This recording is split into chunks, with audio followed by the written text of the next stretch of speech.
Happy Tuesday everyone! Magandang buhay po sa lahat. So for today's video po, ayan, magbibenta ulit ako ng mga sabon. Yes, fully cured na po yung aking mango papaya mga ka-friendships.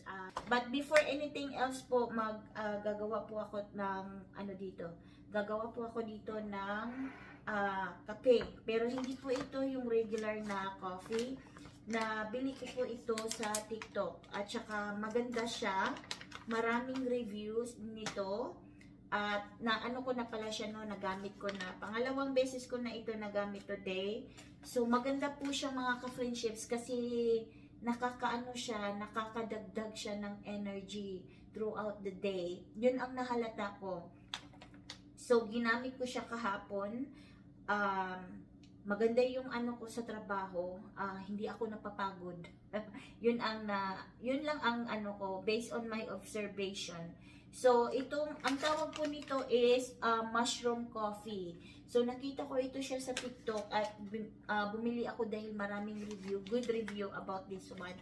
So yung mga benefits niya is nakaka-boost siya ng energy, ng mood, at saka nakaka-focus siya. So, that's good. Kaya pala kahapon sa work, talagang hindi ako napapagod, hindi ako nakakaramdam ng pagod at marami akong energy hanggang pag-uwi ng bahay. Ang dami kong energy po. And then, nakakaano siya ng immune support, healthy digestion. So, ayan, ito yung mga benefits ng mushroom coffee. So, ito, pangalawang beses ko na ito. So, ngayon, gagawa ako. So, ang nakalagay dito, at saka ang tapang niya, mga ka-friendships. So, lagyan ko siya ng organic 2% na milk fat. Yung mushroom coffee. So, dito, dapat 1 tablespoon yung gagamitin ko dito. Hindi siya yung regular na coffee, mga ka-friendships. So, ayan, papakita ko sa inyo dito. So, ito yung niya, oh. Ayan. So, at saka ang tapang niya, mga friendships talaga. Sobrang tapang.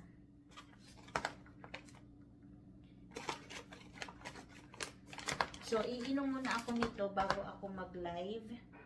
2% na milk. At saka, i-mix ko siya nito. So, masarap kasi pag matapang siya. Kasi the more matapang, the more na very effective. At saka, hindi ko siya nilalagay ng maraming tubig. Kukunti lang po. So, pupunta na tayo sa kabila dahil magka-cut lang ako ng iilan before ako mag-live dito. So pupunta tayo sa kabila at ayan, magka-cut.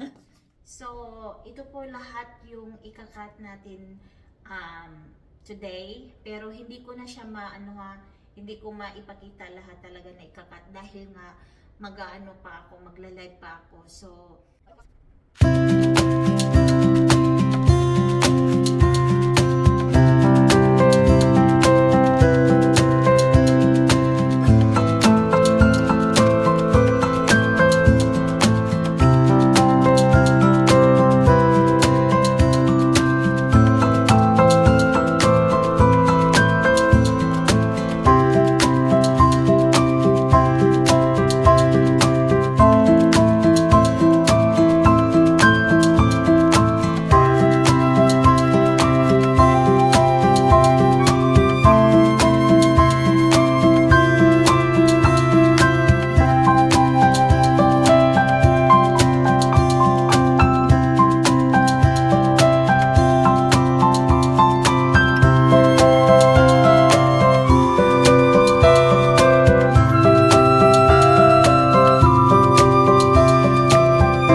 is fully cured na po siya. So, ang gagawin ko, ilalagay ko dito sa kabilang table. Dahil dito po ako. So, dito po ako nagla-live selling mga ka-friendship. So, ang ginagawa ko po is nagla-live ako habang nagbabalot ako ng mango papaya. And then, ini-explain ko sa mga viewers paano siya gamitin at ano yung mga benefits ng aking sabon. So far po, marami po akong mga repeated customers. Ano naman itong mga chemical talaga na hinahalo. Puro mga organic ingredients. Pero nga, yung sabon ko is talagang kahit walang mga glutathione, mga whatever, mga ano pa yung nilalagay na pangpaputi, wala po siyang ganun mga friendships. Pero, yung mango papaya ko po, somehow, ay talagang nagba-brighten yung skin mo. Talagang may instant brightening effect siya. Like, kapag hinilamusan mo siya sa mukha, especially pag sa mukha mo in-apply or ginamit, tapos nililib mo sa mukha mo ng mga 1 minute, 1 to 2 minutes, makikita mo talaga as in magbabrighten talaga yung skin mo. At saka marami na, subok na talaga itong mga ka-friendships. Talagang nakakatuyo siya ng mga pimples. Napaka-effective talaga sa mga may pimples. Napaka-effective niya sa may mga pimples. Tinutuyo po ni mango papaya yung mga pimples ninyo sa mukha. Kapag natuyo na siya, syempre mag-iiwan yan ng dark spot. So, ang gagawin nyo lang is consistent lang sa paggamit hanggang yung dark spot is mag-feed away. Kasi nga, nakaka-brighten yung sabon. So, ganun talaga kaganda yung sabon. At saka subok na dahil nga, syempre, ako yung first user nito, you know?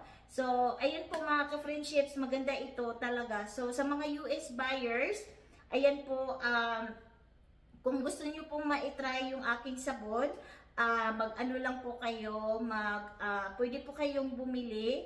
So, ililink ko po dito, ayan, ililink ko po dito yung aking mango papaya sa aking YouTube. Ayan, may Etsy, makikita po nyo yan sa aking Etsy store. At saka may TikTok din ako. So, yung aking TikTok is KG Beauty PH. Yun po yung pangalan ng aking account. So, ayan po mga ka-friendships, maraming salamat sa inyong panonood at walang sawang pagsuporta. So, hanggang next time po ulit no sa ating video. So, for now, ako'y magpapaalam na dahil magla-live na po ako mga ka-friendship. So, ingat po kayo lahat dyan.